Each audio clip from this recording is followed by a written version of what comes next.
ভূমি ব্যবস্থাপনাকে আরও স্বচ্ছ, জবাবদিহিমূলক ও জনবান্ধব করতে মাঠ পর্যায়ের ভূমি অফিসগুলোর কার্যক্রম নিয়মিত মনিটরিং ও তদারকির জন্য দেশের সব জেলা প্রশাসককে ১৪ দফা নির্দেশনা দিয়েছে ভূমি মন্ত্রণালয়। সম্প্রতি ডিকেএমপি অনুবিভাগের উপসচিব সাদিকুর রহমান স্বাক্ষরিত চিঠিতে এ নির্দেশনা দেওয়া হয়।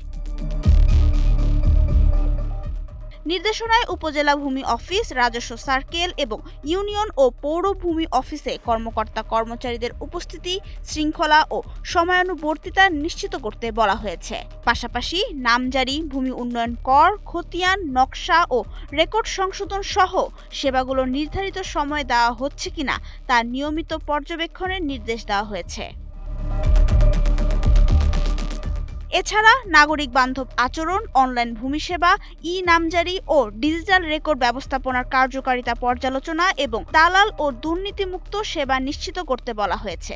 অভিযোগ দ্রুত নিষ্পত্তি, সেবার ফি, প্রক্রিয়া ও সময়সীমা দৃশ্যমানভাবে প্রদর্শন এবং ভূমি সেবা সহায়তা কেন্দ্রের কার্যক্রম তদারকির নির্দেশও রয়েছে। পাশাপাশি আকস্মিক পরিদর্শনের মাধ্যমে অনিয়ম শনাক্ত করে আইনানুগ ব্যবস্থা এবং সংশ্লিষ্টদের জবাবদিহি নিশ্চিত করতে হবে। মনিটরিংয়ের অগ্রগতি ও গৃহীত ব্যবস্থার সারসংক্ষেপ প্রতি মাসের প্রতিবেদন হিসেবে পরবর্তী মাসের ১০ তারিখের মধ্যে মন্ত্রণালয়ে পাঠাতে হবে। নাবিলা রহিম, সময়ের আলো।